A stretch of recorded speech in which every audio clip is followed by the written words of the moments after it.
and gas industry, we'll look at the early days, explain the 3 sectors of the industry and some of the differences. There will be videos covering common topics often discussed today, and we'll touch on the different geological formations that upstream producers drill and produce. Our focus will then shift to different types of wells producers use to bring their resources to the surface. We'll then close by looking at what makes up oil and gas resources being produced. On August 27, 1859, Edwin Drake made the first successful use of a drilling rig on a well drilled specifically for oil.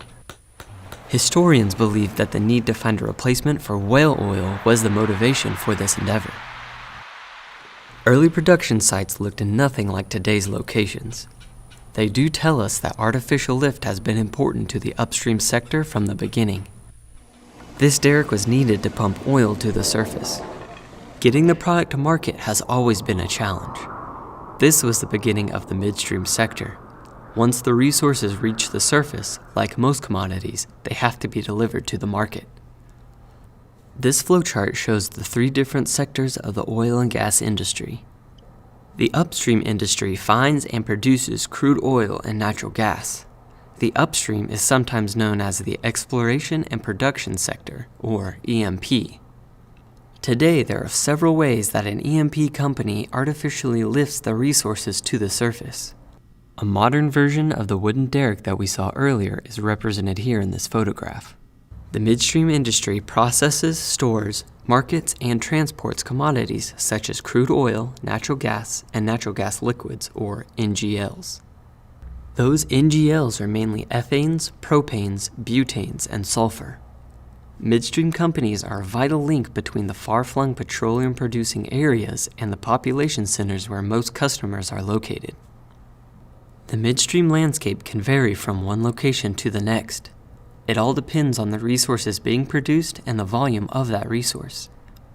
This example of a compressor station shows one way that natural gas is transported from the production fields to market. The downstream industry includes oil refineries, petrochemical plants, petroleum products, retail outlets, and natural gas distribution companies.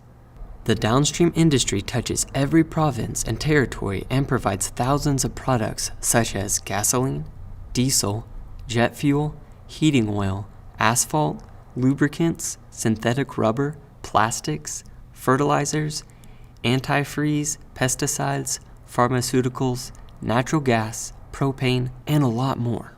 The downstream sector is very different from the other 2 sectors. Process pressures and the desired final product will dictate what a downstream facility looks like. The drilling of a well is where the upstream sector begins. This part of our industry has dramatically changed since the mid-2000s. Here is a list of the top 4 produced reservoirs. Oil reservoirs are mostly crude oil with some water and gas. Volatile oil reservoirs turn into gas wells after it is produced long enough. Dry gas reservoirs produce mostly natural gas with some water vapor. Gas condensate reservoirs are full of heavy hydrocarbons that turn into NGLs once they are brought to the surface. Not all formations are created equal. Pay zones and the resources located within them can vary between wells drilled on the same site. The market value of the resource that can be found in these formations will dictate to the producer if they are worth exploring and producing. This illustration shows us just a sample of the most popular wells being drilled today.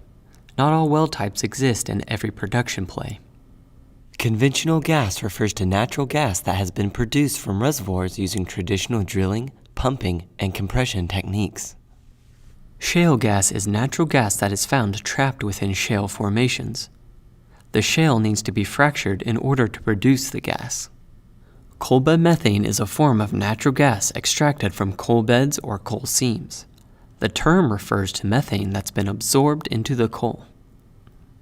Tight gas is natural gas produced from reservoir rocks with such low permeability that massive hydraulic fracturing is necessary to produce the well at economic rates.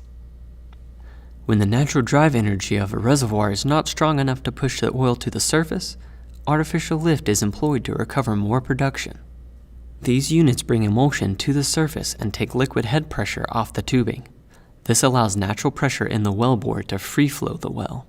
Notice that a pumping unit has already been set in the background behind the wellhead. This is in preparation for when the flowing well no longer has enough energy to bring the product to the surface. This wellhead is on a dual completed well. Two separate formations are being produced up through the same wellbore and are being controlled at the same wellhead. Not all production areas use dual completed wells. The same type of well can be found throughout the mid-continent production field. This illustration shows how a dual completed well functions coming out of the same wellhead. A well needs to be perforated in order to allow resources to enter the wellbore and come to the surface. The perforation of a well typically takes place in the completion stage of operation.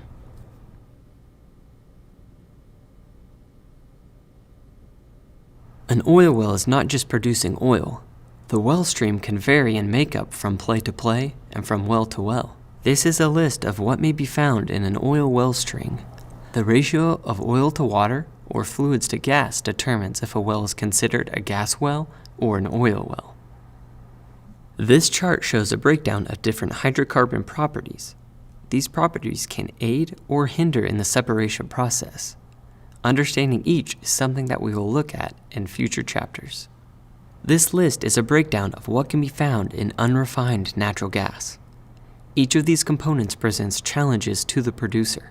These challenges may be in the form of time, equipment purchased, or environmental impact. Reducing those costs is important and needs to be done correctly. Different producers need to know different data points. All pressures are not measured the same. PSI-A may be more relevant in the midstream sector. PSI-G is more commonly used in the upstream sector. Here is a list of the top 10 forms of energy being produced in the day. Some have been used for decades while others are growing in use across the country. Thanks for participating in this training. This concludes the chapter for the oil and gas industry.